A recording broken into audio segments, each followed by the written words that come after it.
का भव्य निर्माण होता है, ये लोग उसका भी विरोध करते हैं। ये लोग तो सनातन धर्म को समाप्त करने की धमकी दे रहे हैं।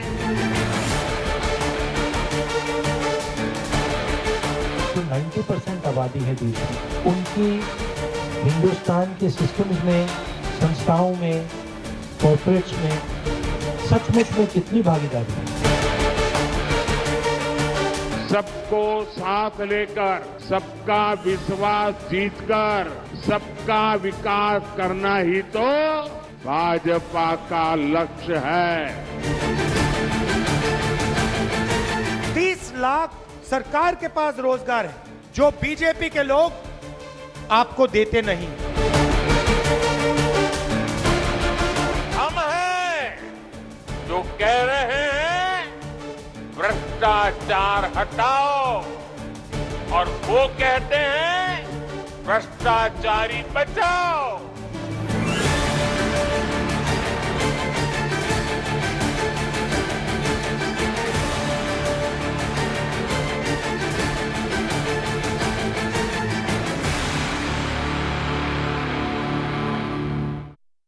Hello and welcome then to the political rumble. India is set to vote in the 2024 general elections in the next week.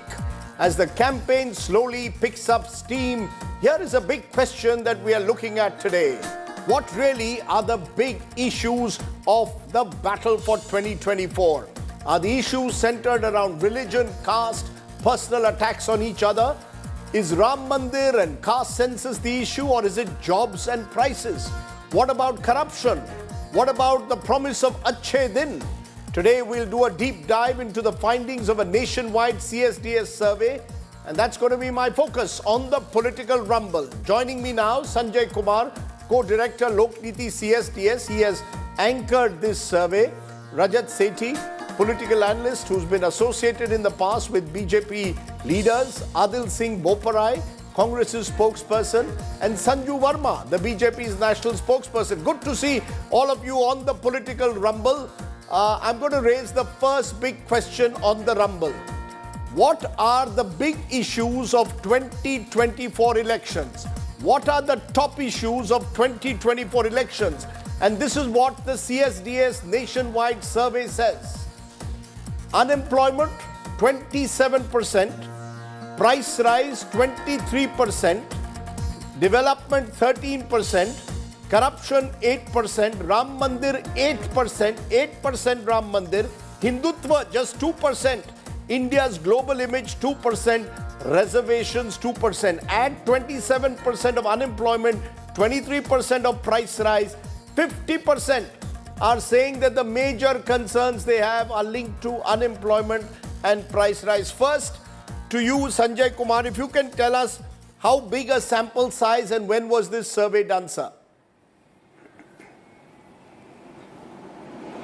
The sample size is 10,000 spread across 18 states, and we went to almost 120, 130 parliamentary constituencies. But more than the sample size, it is important to tell the viewer that the sample is nationally representative if we talk about rural, urban voter, men, women and various other communities. The survey was conducted between 1st of April and the 8th or 9th of April. So this is the first week of April when the survey was conducted among 10,000 nationally representative sample of voters across the country. Okay, so the first big findings, unemployment 27 and price rise 23, add them together, that comes to a whopping 50% are saying these are the top issues. Rozgar and Mehengai, not Ram Mandir, which was just 8%, or Hindutva, which is just 2%. Quite a interesting finding. Economy is clearly top of the agenda. Are you surprised with these numbers, Rajat Sethi, that we've just flashed on the screen? Well, see, ultimately, be it any election, economy and economy-related issues, especially for a national election, does account for those level of metrics that you are showing. So, I mean, as the adage goes, it's the economy is stupid. The economy, is it good? Is it not good? That is something that the electorate will have to take a call. But I think this is how a healthy, a democratic exercise should look like. These are the bread and butter issues of a common citizen. And if they are, trying to wet the Congress-led India alliance as well as the BJP-led NDA alliance on these metrics, it is good for the nation. And I think BJP has its own set of answers to these economy-related questions, and Congress also has a plan of action, which they have shared through the manifesto. So now it is up to the voters to decide that who can deliver better, more promising numbers on job, more promising numbers on controlling price, etc. So Okay, I am let's- very looking at this data. Oh, you're saying it's a positive sign that the voters are putting unemployment price rise above Hindutva and Ram Mandir, presumably. But Adil Singh Boparai, when the early surveys were done in the 1950s and the same question was asked, they said unemployment then as well. So it's not as if unemployment is something that has happened only post 2014 when Narendra Modi took over. Generally, surveys put price rise and unemployment as their top two issues. Your first response? Mr. Sardesai, I think Mr. Sanjay Kumar's survey fairly captures the mood on the ground. I don't think there can be any quarrel on this. Even according to us, two primary issues which the country and the voters are grappling with are unemployment and price rise. Now, today, notwithstanding BJP's refusal to acknowledge this problem, unemployment is a ticking time bomb. This is a monumental problem. We're facing very wide income inequality. Today, the share of the youth in the unemployment numbers has almost doubled. Wages are stagnant. And the country, unfortunately, the BJP has no vision to deal with this issue. Number two, price rise. Today, I have some baffling numbers, baffling statistics to share with you. And this is something which breaks the back of the common man.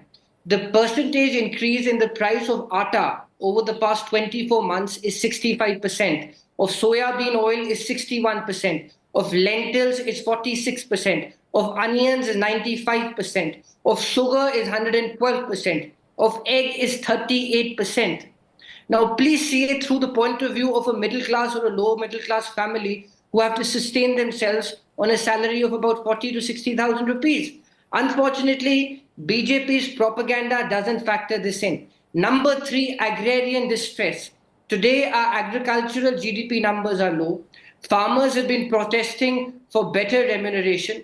They've been seeking means for diversification. They've been seeking increased MSP. But you have a belligerent government which is determined to label them as anti-nationals, which is determined not to listen to their grievances just because it doesn't solve or it doesn't meet their political ends. So therefore, economy certainly will remain center Okay, stage. Adil, your In time. addition to this, Adil, you've made your first point. Let's give everyone equal time. We've got enough time. Sanju Verma, you're quick to respond to what you've just heard. Should this trouble the BJP as the ruling party at the center? 27% say unemployment, 23% price rise. It's not about mandir.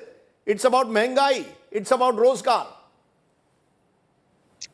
Rajdeep, there is a famous saying, a man convinced against his will is of the same opinion still. And there is an entire cabal out there which believes that चाहे कुछ भी हो जाए, नरेंद्र मोदी तीसरी बार प्रधानमंत्री नहीं बनेंगे. But to the Modi naysayers, I will give out data which completely nails the false narrative that has been peddled by Rahul Gandhi and an entire ecosystem that is hoping against hope to see him being launched this time around successfully at that. Let me tell you this. ये जो narrative है that, I will come to mehengai, I will come to inflation, I will not shove things under the carpet. But first and foremost, let's talk about unemployment. And I don't wish to be heckled very humbly. The unemployment rate was 6.1% in FY18. It fell to 5.8% in 2019, 4.8% in 1920, 4.2% in 2021, 4.1% in 21-22, and 3.1% in FY22-23. The 3.1% unemployment rate is a record low. This is not data peddled by Sanju Verma or Narendra Modi or some WhatsApp university graduate, which is what many people tend to believe. This is data given out by the NSSO, and the NSSO also says that the rural labor force participation rate is at its highest ever at 61%, and the male Labor force participation rate is also at its highest ever at 77%, and the female labor force participation rate is also the highest ever at 37%. That is my second point. My third point, and this was mentioned by the Union Finance Minister by way of a white paper where the details are out. So let me make it very clear to your audience. Between 2004 and 2014, under the Manmohan Singh / Sonia Gandhi led kitchen cabinet, the inflation rate, and we are talking of average retail inflation rate, it was 8.6%. The average retail inflation rate under the Narendra Modi government in the last 10 years is 5.1%. And mind you, Rajdeep, we managed to do 5.1% despite two very big black swan events. One was the COVID pandemic, the worst pandemic in 102 years. The second black swan event was the Russia-Ukraine conflict. Do you know something, Rajdeep? The highest retail inflation in the last 10 years has been 7.79% in April 2022, whereas the highest retail inflation rate under the Congress was in November 2013, 14.8%, despite no... Okay, so you, ma'am, your time is also up. I gave both of you, no, ma'am, equal time. Equal time, you've both got 2 minutes each at the outset, and I will request you to keep your interjections to those 2 minutes. But Sanjay Kumar, as the author, along with your team of this survey, when you look at these numbers, what does it suggest? Both the politicians are throwing other numbers at me to compare their track record on unemployment or their track record on job prices. But does this suggest that contrary to popular perception, the real concerns of people are still Mehengai and Berozgari? They are not Ram Mandir or indeed Hindutva? Rajdeep, you have used the word the real concerns of the people. And I have no hesitation to say that the real concern of the people on the ground is Mehengai and price rise. I am not saying whether it is going to be the big issue in 2024 Lok Sabha elections or not, but yes, this is a real concern. It is very evident from the findings of the survey. You have already cited the numbers. I don't want to repeat that. And it's not only the pre-poll survey which we have done recently. Even before the pre-poll survey of 2024, we have been tracking this over a period of time in different state assembly election, and we have figured out that this is a big issue, big concern among the common people of this country.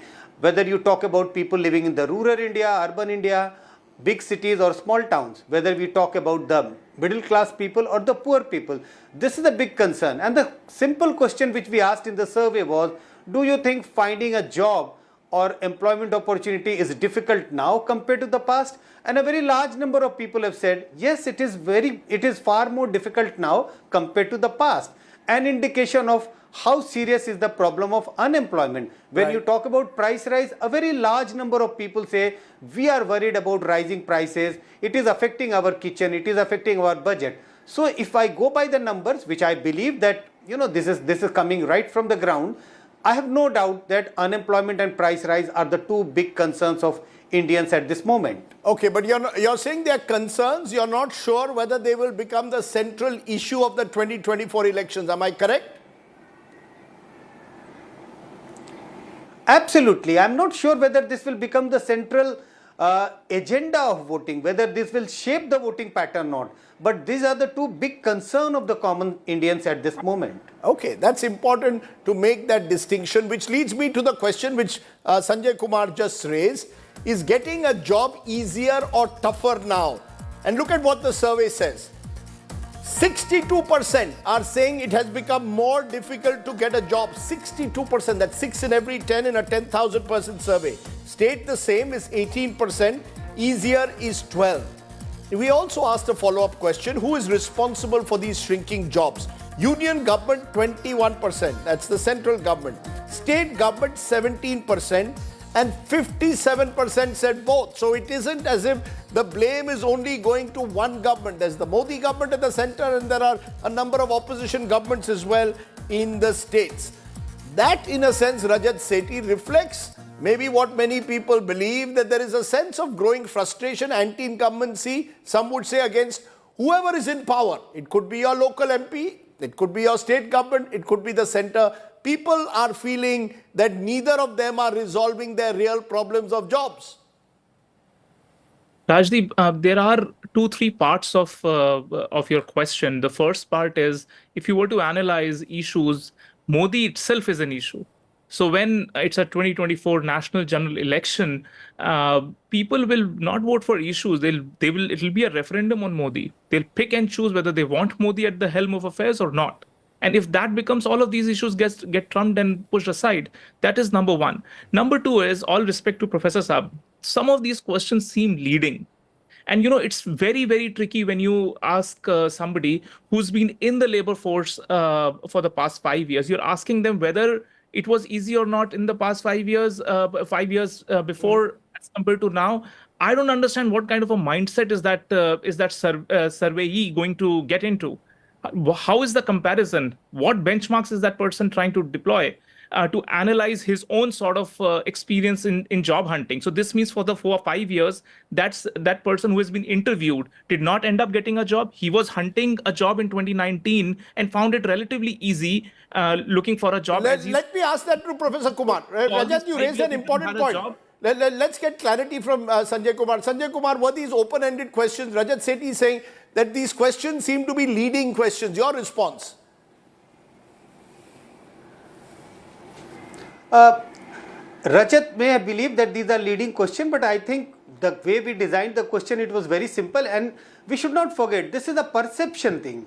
We are not just opposing it with the actual data, whether in 2019 how many people had job, and in 2024 what proportion of Indian population had job. This is the perception. You ask someone on the street whether you think getting a job is easier now compared to the past, and I do get a sense, even if I had not done the survey, a very large number of people say getting a job is very difficult.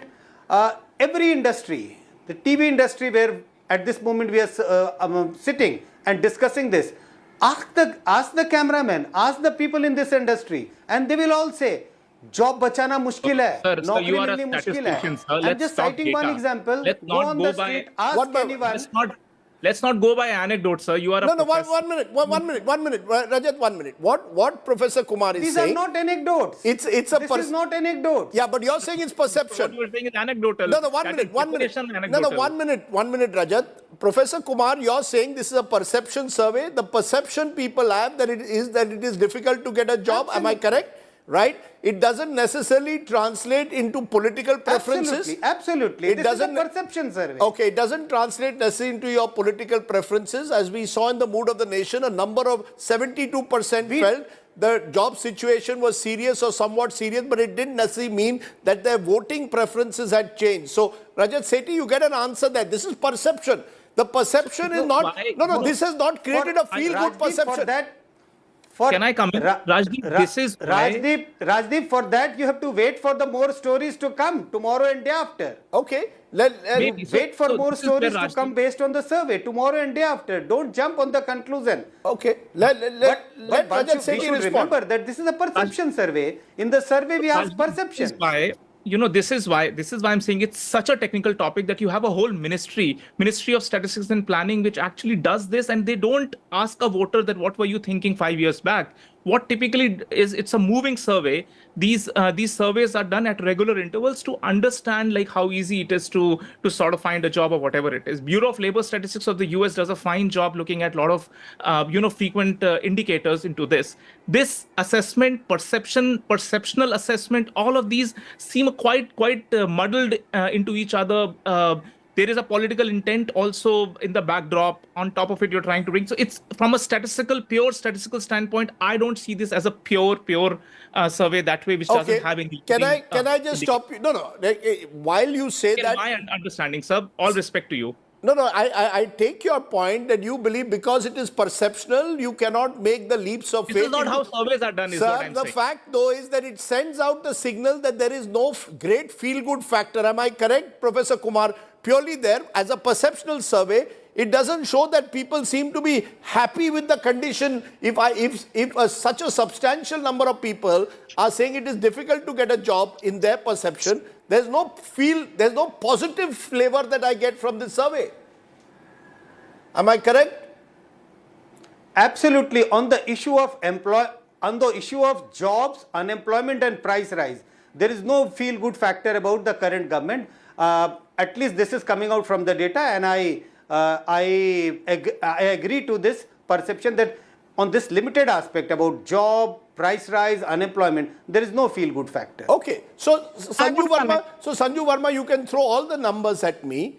This is a perceptual survey, and this is showing also, I want to make it clear, 57% are saying both state and center are responsible for shrinking jobs. So there isn't that kind of positivity which you're trying to drum up by throwing numbers at me. On the ground, there is genuine concern. Rajdeep, on a lighter note, just 2 days back, the Indian stock market, overtook Hong Kong, the Hang Seng, to become the world's fourth largest market by way of market capitalization. Stock market is not indices of crores of Indians, ma'am. The health of crores of Indians cannot be decided by Dalal Street. No, ma'am, it cannot be decided by Dalal Street. But go ahead. If you don't, Please go ahead. Please go ahead. Please go ahead. Please go ahead. No, you have to continue. Once you're done, I will speak. Because you seem to be very itchy. Please go ahead, ma'am. Please go ahead. No, can you finish? I will wait very patiently. No, I've asked you, do you believe that the Sensex is a benchmark for people's sense of well-being across a large country like India? Please answer. Do you want to listen to what I have to say, or are you going to, Please go ahead. jump into the debate? Like Please go ahead, ma'am. Please go ahead. Please go ahead. Thank you. If you want to interrupt me, I will keep quiet. You can continue the debate. Please go ahead, ma'am. Thank you. Now, I repeat. The Indian stock market overtook the Hang Seng to become the world's fourth largest stock market in terms of market capitalization, and the Bombay Stock Exchange today. Okay, Sanju. Yes, you heard that right. 400 lakh crores, and the data from the exchange says that a large part of this rally was not driven by rich people like Rajdeep Sardesai. The rally was driven by small retail investors whose wealth has multiplied for some 10 times, for some 20 times, some 30 times. The index was at 25,000. And it has been hovering at 75,000 for the last couple of days. Be that as it may, we are not here to discuss about the wealth multiplication of retail investors. I will say something on the unemployment bit. What was the GDP, in 2015-16? I'm not even going to Nehru, the Congress's year of 2013-14. Prior to demonetization, in 2015-16, it was $2.1 trillion. Today, it is $3.8 trillion, give or take a little bit, which is a phenomenal 81% GDP growth. As per the CBDT data put out by the income tax authorities, the average median income of taxpayers was 2.2 lakh per annum in 2011. Yes, you heard that right. 2.2 lakh rupees per annum today. The average median income of an average taxpayer, as per CBDT, this is not Sanju Verma throwing numbers off her hat, is 13.4 lakh per annum, which means between 2011 and 2024, there has been a 509%, yes, 509% jump in the average median income of the average Indian taxpayer, which is one of the biggest proofs that हाथ में पैसा ज्यादा है, purchasing power बढ़ गई है. TV debate पर आकर कई लोग पेरिनियल पेसिमिस्ट की तरह रोना करते हैं, but in 20 seconds, now wait, 20 seconds. I've said this in the past, I'll say it again. Today is the world's second largest smartphone market. लोग कहते हैं jobs नहीं. Today we are the world's fifth largest civil aviation market. लोग कहते हैं jobs नहीं है. Today exports in a single year $750 billion. लोग कहते हैं jobs नहीं है. India is one of the largest markets after China, where iPhones are sold big time, with our annual export of iPhones at $10 billion plus. लोग कहते हैं jobs नहीं है. 23 lakh motorcycles are sold every month, not every year. लोग कहते हैं jobs नहीं है. 6 lakh scooters are sold every month. लोग कहते हैं jobs नहीं है. Maruti selling 5 cars every minute. लोग कहते हैं jobs नहीं है. Your 20 seconds is up. producer, we are having a bit of a problem also with your audio, but you made your point effectively there. You're claiming that just look at growths in specific sectors. How can you say jobs nahi hai? Adil Singh Boparai, as we say, this is a perceptual survey. Perceptually, people are saying that they fear that they are not getting the kind of jobs they want. Maybe it's about quality jobs, not just jobs, but that's the perception.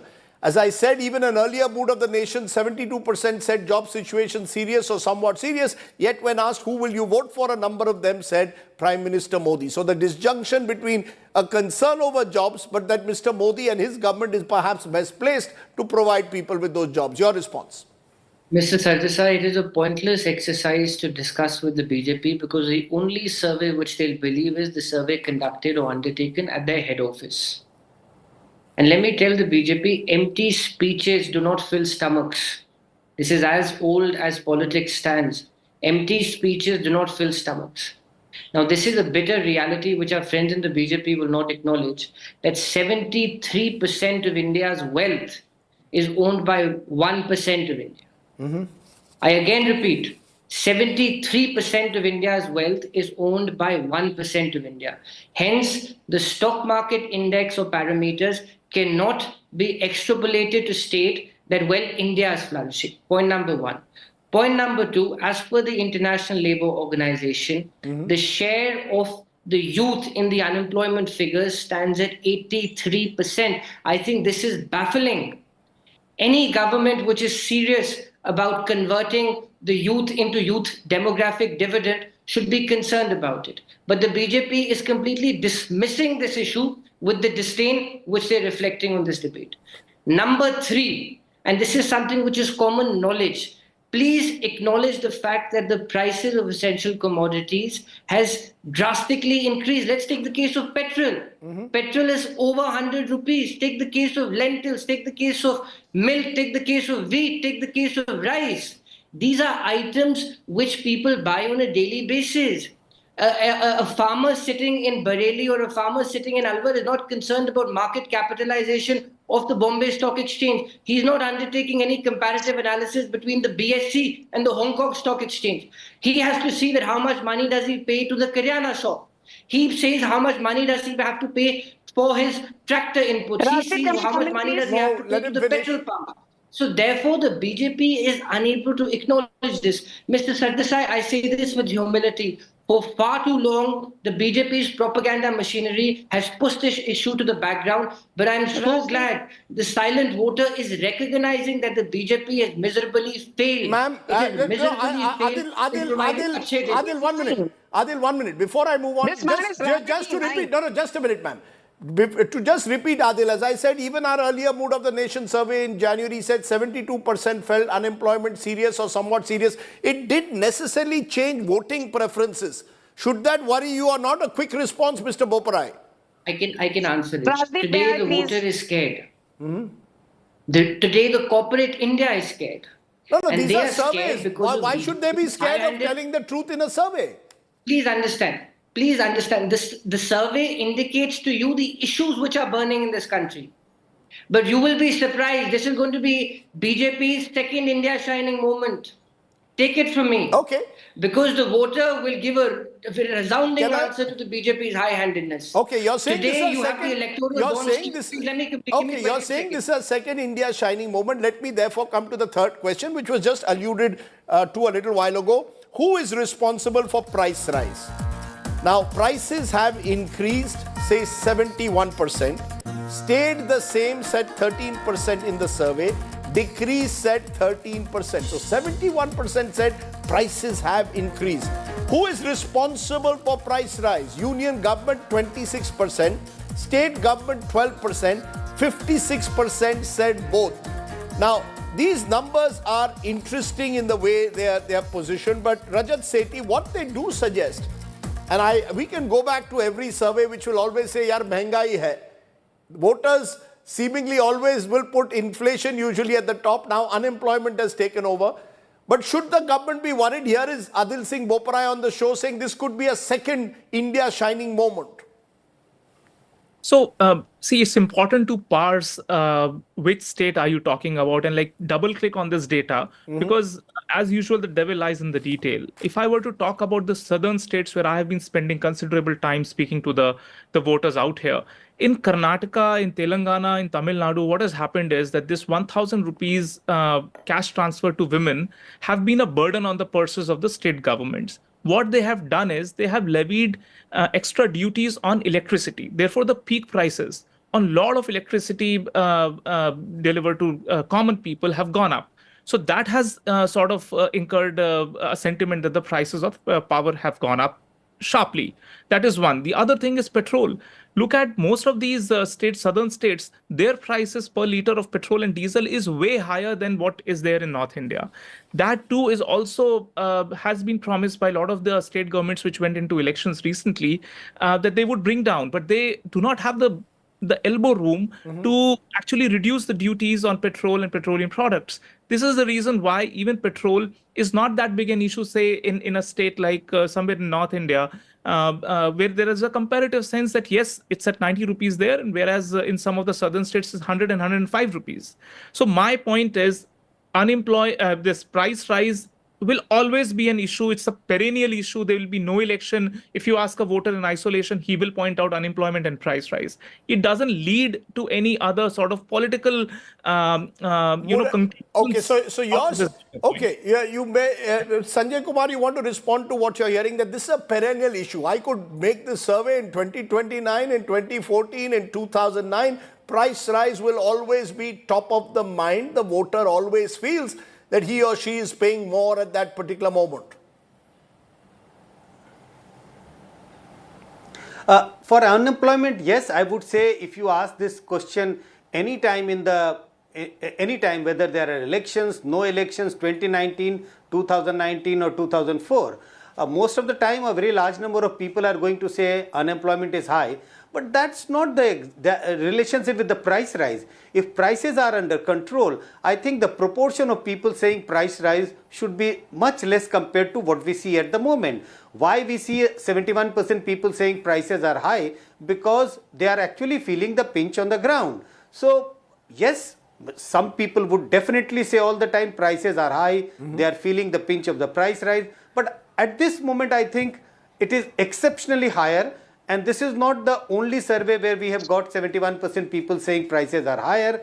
We have looked at, as I said earlier also, even during the state assembly election, a very large number of people, because I think this is the situation going on for the last 3-4 years. Okay, but the fact is, Sanju Verma, you can certainly come in because I know you will throw the number that please look at inflation average in the Modi years versus UPA years, and you have every reason to claim that the Modi years have seen inflation on an average lower. But this is perception. Your number of 7% that you will throw at me does not reflect if I'm a woman in some small village in Karnataka or in Manipur or in Uttar Pradesh who's feeling the pinch. And that's the reason why every political party is saying that we will give you LPG at 500 rupees because you've realized that those prices were hurting. Why not acknowledge that there is hurt? Please go on. Do you acknowledge there is distress or not? Rajdeep, I will say what I need to say. Please do. I think I'm a super efficient debater. So, I don't need to be told by any anchor. Even a seasoned anchor like Rajdeep with 35 years of experience cannot tell Sanju Verma what she should say. Okay, please say what you want. Please go ahead. Please go ahead. Yes, thank you. Very humbly. Now, let's be very clear about one thing. What your colleague Sanjay Kumar should be asking. Let's just hypothetically keep aside inflation and unemployment. There will always be, two very important things in the entire equation, in the entire narrative. Why is it that BJP keeps winning? I remember this gentleman from the Congress, with no offense to him, he's a learned person. But to Madhya Pradesh, Rajasthan, Chhattisgarh election results, he said BJP saaf ho gayi. Madhya Pradesh knows they are coming back to power. Nagli Dayan Yojana is a big flop. This man said, lawlessness under Ashok Gehlot is only a figment of BJP's imagination. Sab kuch chanda si under Ashok Gehlot. Ashok Gehlot was routed. Then they said, Bhupesh Baghel has done phenomenal work for tribals. In Chhattisgarh, Bhupesh Baghel dobara kar rahe hain. I also remember Rajdeep Sardesai saying Bhupesh Baghel reminds me of somewhat like Amol Palekar. People who don't too much, but they deliver their hits. But unfortunately, Bhupesh Baghel, proved to be a damn squib. Not why? It is important to look beyond inflation and unemployment very quickly. I hope, wish next time Mr. Sanjay Kumar, who I have tremendous respect for, will ask the women, the poor, the farmers, the marginalized. Madam, 52 crore Jan Dhan bank accounts have been opened, of which 72% belong to women. Are you happy? Answer आएगा yes. जाइए अमेठी के छोटे गांव में बोलिए 12 crore toilets बने हैं and many toilets have been built in Amethi alone in the last 5 years. क्या आप खुश हैं? The answer from a young girl will be, जी हाँ मैं बेहद खुश हूँ. Go to a farmer in a remote village in Rajasthan. Ask him, Bharatpur, which is very famous for growing bajra. पूछिए, what has changed under Narendra Modi? He will tell you, भाई पहले तो एक पैसा नहीं मिलता था. बैंक में हर साल सीधे 6 खाते के अंदर 3 lakh crore has been given to more than 10 crore farmers by PM Kisan. Sita Manji, a poor Dalit woman whom Mr. Modi met and he had chai with her. She said, कई सालों के बाद चूल्हे के सामने मुझे अपना मुंह और सर झोंकना नहीं पड़ता. Have the benefit of Ujjwala. Ma'am, you're saying change the question. Don't just look. Okay, ma'am, you made your point. You're saying don't look at unemployment and prices. Voice down. We are having problem with your audio again. Unemployment, you're saying unemployment prices cannot be the only barometer of how a person looks at life. Sanjay Kumar, you want to give a quick response to that since it's your survey again. The figures that Sanjay, are being cited here by Sanju Verma reflect, she says other issues. Maybe the quality of roads, maybe the fact that under Ujjwala, at least initially, I got a gas cylinder at subsidized rates. Absolutely, Rajdeep. No disagreement to what Sanju Verma was referring to. If you talk about the general levels of governance, you talk about drinking water, electricity supply, road, electricity, etc. There is a huge endorsement for the work done by the BJP government during last 5-10 years. There's no doubt about that. But that doesn't mean endorsement on the work on some parameters does not mean that people are not feeling the pinch of unemployment. Because you get water at home, you have electricity at home, but that does not mean that even getting a job becomes easier or prices of onions and vegetables are not high.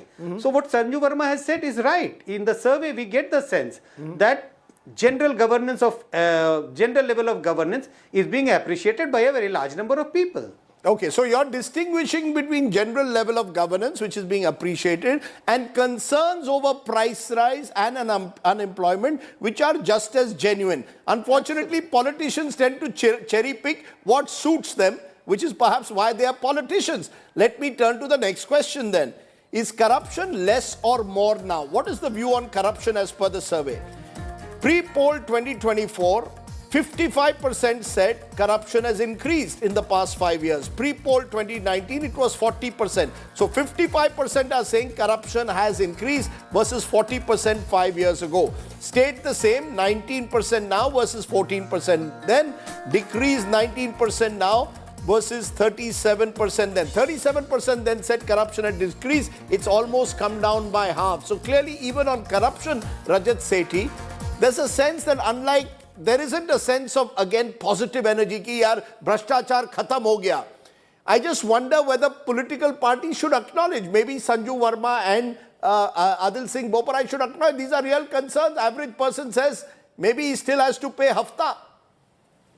See, I largely agree that, corruption at a retail level is still there.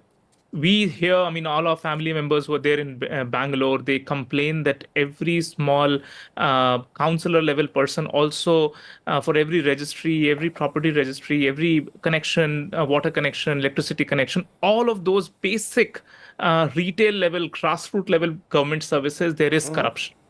But what has significantly changed is policy level corruption, which became symbolic of the doom story of UPA. we don't see any policy level corruption which plagued our nation. I think these two things, if you differentiate between this question, you will see electorate clearly saying that the central government has been run largely by the books and sort of meets the expectations on the policy corruption barometer. Adil Singh Boparai, you want to respond to that? Even whether it's on governance or on corruption, whether it will actually touch the Modi government in some way and actually undermine confidence in the government, that's not clear, Mr. Boparai. Mr. Sardesai, I find the previous gentleman's response to be amusing. The BJP government at the center is running, or till recently was running, the largest extortion scheme of the world, called the Electoral Bond Scheme, which has been struck down by the Supreme Court. Now, let me tell your viewers how this extortion scheme worked. You had investigating agencies such as the IT, the ED, and the CBI raiding individuals. Once raids and notices were sent, you had these individuals joining the BJP, aligning with the BJP, or heavily donating to the BJP. Once this exercise was completed, you either had these agencies putting these cases into the cold storage, or you had this beautiful scenario where these individuals joined or allied with the BJP. Now, if my friend is to be believed, Ajit Pawar, Ashok Chavan, and Praful Patel are paragons of integrity. Does Ms. Sanju Verma and the previous speaker now hold that opinion? The fact of the matter is, when the Congress party comes to power and the India Alliance comes to power, we will hold a full-fledged investigation into the essence of this racket which was run by the Bharatiya Janata Party with the aid of enforcement agencies. Please do not undermine the importance of this electoral bond scam. This is arguably legalized plunder which was authorized by the ruling dispensation. And I assure you on behalf of the Congress party, it is our commitment to the voters of this country that we will go to the bottom of this scam. Can I though, when I look at those numbers, Sanju Verma, point out that the poor are feeling the pinch of corruption even more. So while we may talk about corruption of politicians, whether ED, IT, this survey is looking at, am I as an individual affected when I have to go to registry, when I have to file a complaint with the police, when I need a land certificate, I have to pay hafta. That's the fear. So it's the poor. So do you acknowledge, right through this program, you're not willing to acknowledge that anything's gone wrong? You're not willing to acknowledge on unemployment, price rise. Would you acknowledge that petty corruption still remains an issue or not? Rajdeep, now I saw that you did not interrupt the Congress spokesperson even once. And you know what I have a problem with? Now, please listen, Rajdeep. Do not get agitated. No. Please don't point a finger at me. You keep saying, don't heckle me. You end up heckling me. Please listen. Why are you heckling me? I'm being nice to you. Thank you. Yes. You know, this gentleman from the Congress, you know, I'm appalled. He says that, you know, Modi government is running the biggest extortion scheme. Congress has received money in excess of 1,952 crores through electoral bonds, be it mega, be it Santiago Martin's future, be it Vedant, be it Quick Supply Solutions Private Limited, and a whole host of companies. This is the same company whose top two leaders, Sonia Gandhi out on bail in National Herald scam, Rahul Gandhi out on bail in National Herald scam, P. Chidambaram out on bail in INX Media scam. यहाँ बैठकर ये नैतिकता भाषण BJP को दे रहे हैं, which is as laughable as it can get.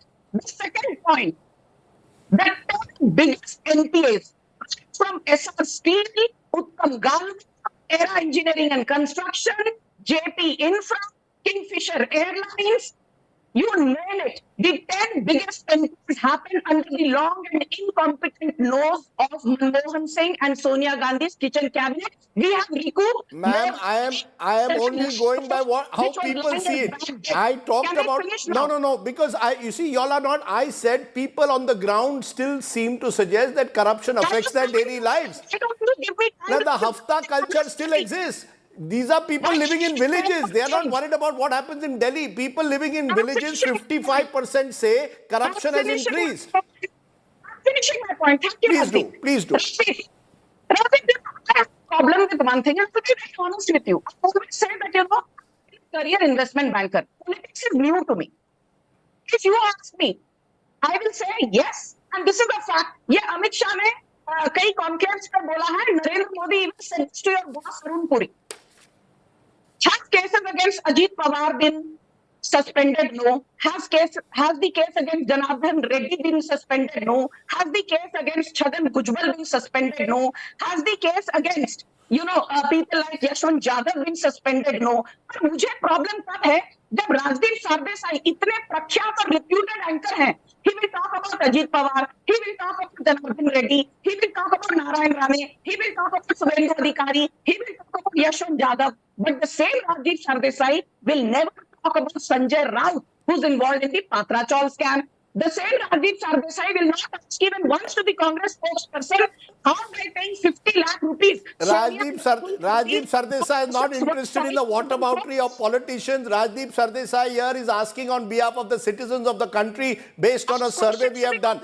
Please put the voices down. Because the truth of the matter, ma'am, is I am trying to get answers based on the survey. The survey is saying 55% are saying corruption has increased. This is corruption that affects them presumably in their daily lives, as Sanjay Kumar pointed out. This is not necessarily about what is happening at the top. This is what happens. Am I correct, Sanjay Kumar ji? This is how people perceive corruption that affects them in their daily lives. Absolutely, Rajdeep, you have already explained. Again, stressing the point, this is perception. It's in our day-to-day life. When you go to the passport office, when you go to the for a police station, it's not, the perception doesn't say that the corruption has increased at the top. There's no indication of that. It's about your day-to-day experience. Okay. What do you do when you go to any government office to get your work done? So that's what is the survey is telling us about, that in a day-to-day life, people don't see much difference. A very large number of people think corruption has gone up. Well, what I will say though is that those offices that have got digitized, certainly there's a sense that things have got better. But I think when you go right down to the bottom of the pyramid, people still tend to struggle, particularly when government servants have discretionary powers. That's another debate. My final question in the survey, who has benefited most from growth? Only for the rich. Pre-poll 2024, 32% said only for the rich. Post-poll 2019 was 24%. Post-poll 2014 was 43%. Has development taken place for all people? 48% was the number.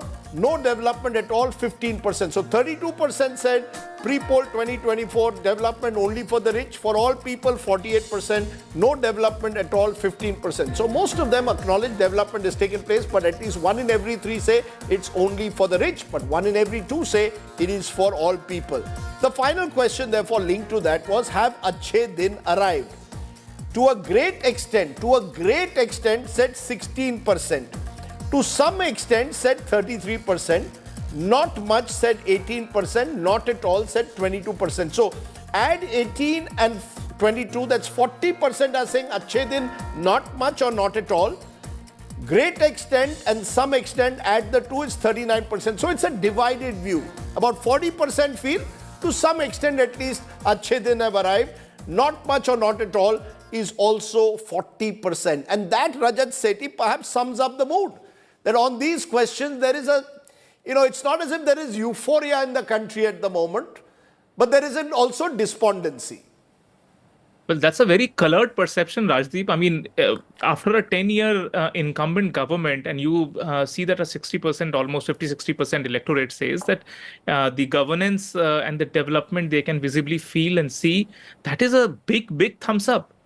I mean, if that is the, the No, graph, 48, no, 1 minute. 48% say for all people. Yeah, that's what I'm saying. That's a big number. Mm-hmm. I mean, I would interpret it as a very big thumbs up to the national government, because see, for a fairly long time, the opposition always questioned the Modi government that they bring up Hindutva issues and they push aside developmental issues. I think this election will be an eye-opener. This election is an exclusively developmental-oriented election, and the electorate is going to judge that. And a fairly good number say that the development and the vikas, the core element of Modi's offering, is visible to them. Sanjay Kumar, is that how you see it? Rajat Sethi is saying this is a thumbs up. Is that how you see it? Quality of life, 48% are saying quality of life has got better. 14% said stayed same, worse 15%, 35%. So at least half the voters are saying quality of life has got better. Is that a positive, a thumbs up? Is there no anti-incumbency? Oh, thumbs up would be a strong word from my point of view. But yes, I don't see a strong anti-incumbency mood, or strong would be again too strong a word to use. I don't see a mood of anti.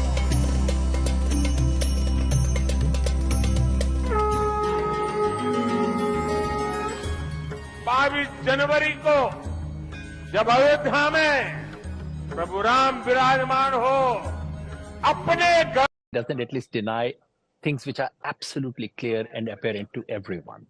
Of course, as you write. A temple has been built whose Pran Pratishtha is taking place. The earlier attempt to build the temple was amaryadit, when the mosque was demolished illegally. And the highest BJP leadership expressed regret and condemned the way it was done. This time, I believe it is the consequence of a Supreme Court judgment, and therefore it is in consonance with Maryada, which is what Maryada Purushottam Ram stands for. Now, between the two extreme views you have heard, I have a slightly middle position to take. I believe that there is a certain new assertion among Hindus. Part of it is probably due to an urge for the correction of the narrative of history, where during the Turkic invasion, there was wanton destruction, there was pillage of unlimited proportions, there was destruction of centers of learning. Hinduism survived because of the Bhakti movement, which was one of the most powerful movements for 600 years in India, where Hinduism went from sanctum sanctorums to the common people in their own languages. But that narrative of history was sought to be glossed over for well-intentioned reasons in the aftermath of partition and the religious frenzies and hysteria and violence it had provoked. Now there is an attempt on the part of Hindus as a whole, and certainly some segments of them even more strongly, to rectify that narrative. The Ram temple has to be seen in that context. In that context, there was a movement which may have started out by a political inspiration as much as astha or faith. I'm going to raise the first big question on the Rumble. What are the big issues of 2024 elections? What are the top issues of 2024 elections? And this is what the CSDS nationwide survey says. Unemployment, 27%. Price rise, 23%. Development, 13%. Corruption, 8%. Ram Mandir, 8%. 8% Ram Mandir. Hindutva, just 2%. India's global image, 2%. Reservations, 2%. Add 27% of unemployment, 23% of price rise, 50% are saying that the major concerns they have are linked to unemployment and price rise. First, to you, Sanjay Kumar, if you can tell us how big a sample size and when was this survey done, sir? The sample size is 10,000 spread across 18 states. And we went to almost 130 parliamentary constituencies. But more than the sample size, it is important to tell the viewer that the sample is nationally representative if we talk about rural, urban voter, men, women and various other communities. The survey was conducted between 1st of April and the 8th or 9th of April. So this is the first week of April when the survey was conducted among 10,000 nationally representative sample of voters across the country.